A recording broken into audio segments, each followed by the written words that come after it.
Hi, welcome back to Focal Point AFR Talk. Speaking of monogamy and the failure of monogamy and its impact on culture, got a soundbite here from Jennifer Flowers on with feminist Hillary Rosen.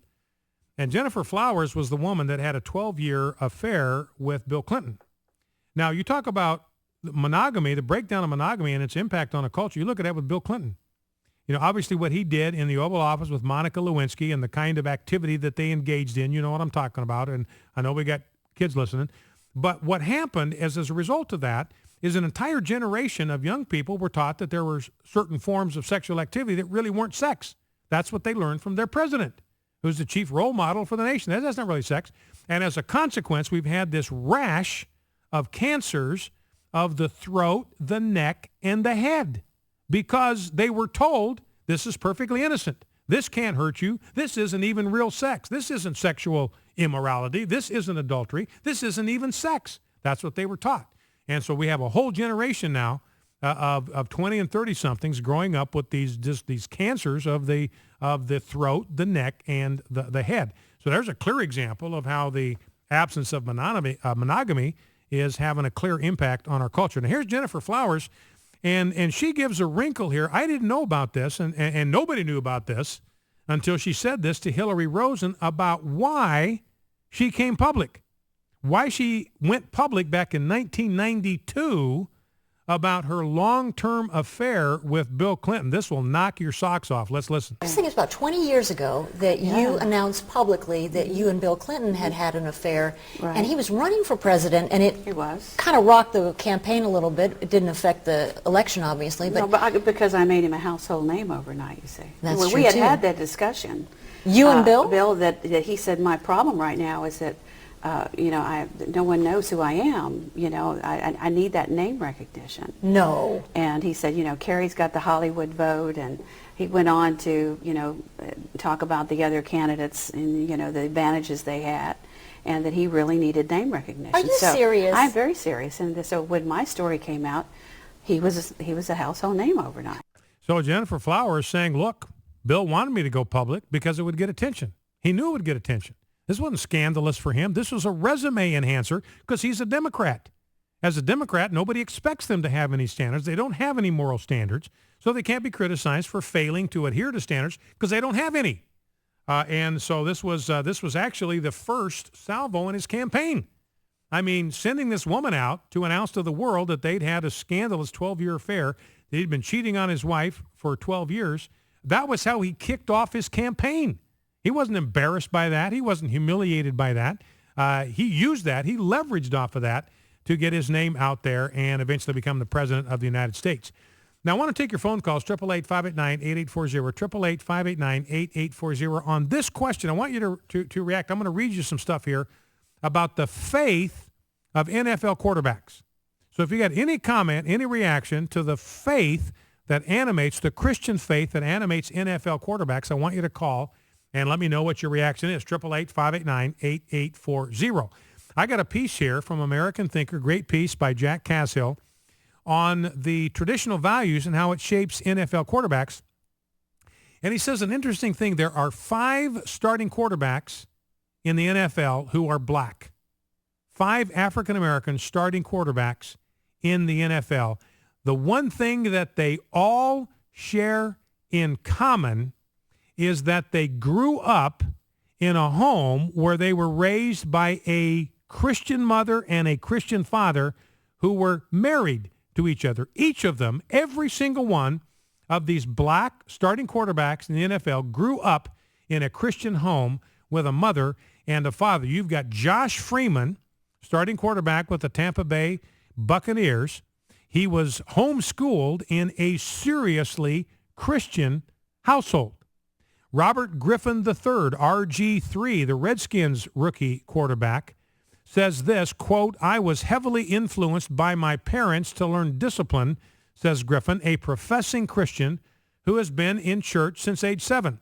But my relationship with God was my most important influence. So my parents had a tremendous influence.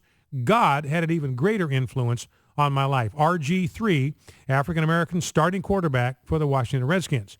Now, there's another rookie quarterback up in Seattle by the name of Russell Wilson. He takes his Christian faith seriously. He does not hesitate to mention it in post-game interviews. He posts Bible verses regularly on his Twitter feed, even put James 4:6 up after the game on Sunday. God resists the proud but gives grace to the humble. And he openly declares that his faith in God is the foundation of his life and family. And then you've got Cam Newton, quarterback for Carolina, who won a national championship at Auburn 2 years ago. He was the Rookie of the Year last year. He says about his father, who is a Pentecostal pastor, Pentecostal bishop, I love him with all my heart. After he won the national championship 2 years ago, he said, I thank God every single day. I'm just his instrument, and he's using me on a consistent daily basis. And then there's my favorite, 888-589-8840, if you have any reaction to what we're talking about here, 888-589-8840. My personal favorite, Colin Kaepernick, who's the starting quarterback for the last 2 weeks for the San Francisco 49ers. Now, his parents, one was black and one was white, so he's kind of mixed race. And his parents were not married, and his mother chose to give birth to him and put him up for adoption rather than to abort him. And he was adopted by Teresa and Rick Kaepernick, who were strong Christians. The mom says, Teresa says, we took our kids to church. They were brought up with our values and morals. Here's what Colin Kaepernick himself says. I think it's something where God has really led me to where I'm at today. He put me in a position to be successful throughout my life. And then you start thinking about the other quarterbacks, not African-American quarterbacks, but quarterbacks for whom faith is a central feature. You got Tim Tebow, Peyton and Eli Manning.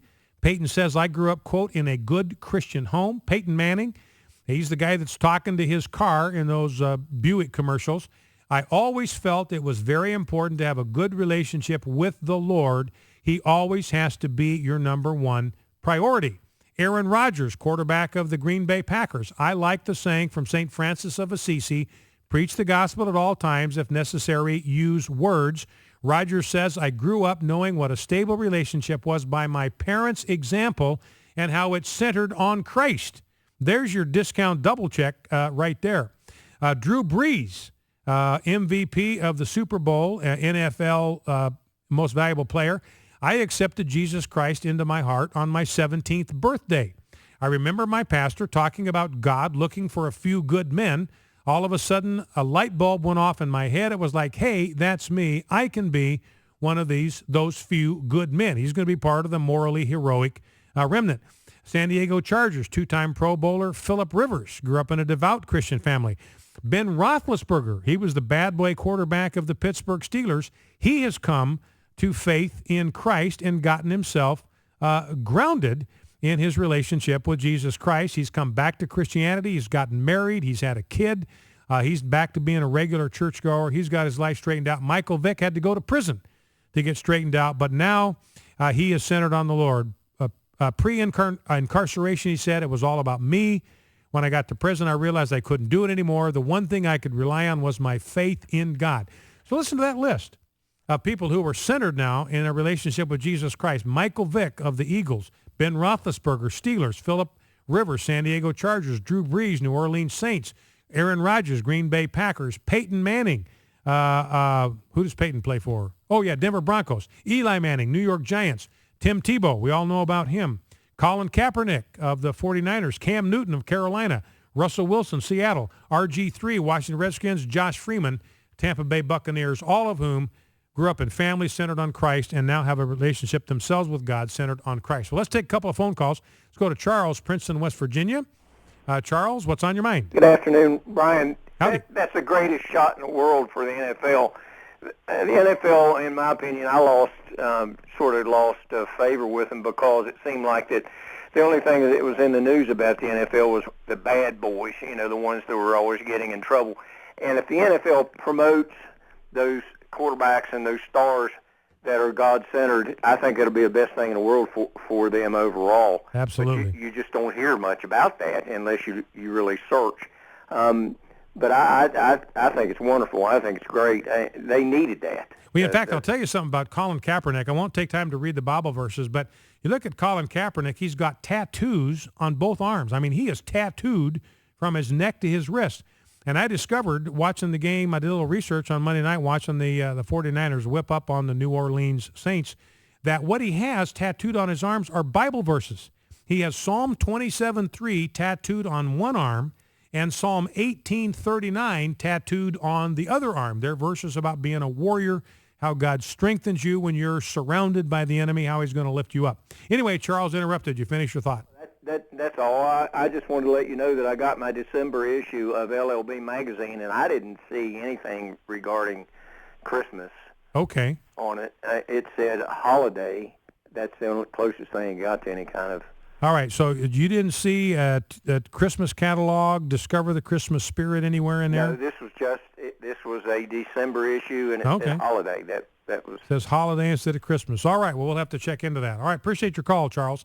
Thank you for that. Last call quickly. Let's go to JB at Dyersburg, Tennessee. JB, I just got 30 seconds. What's on your mind?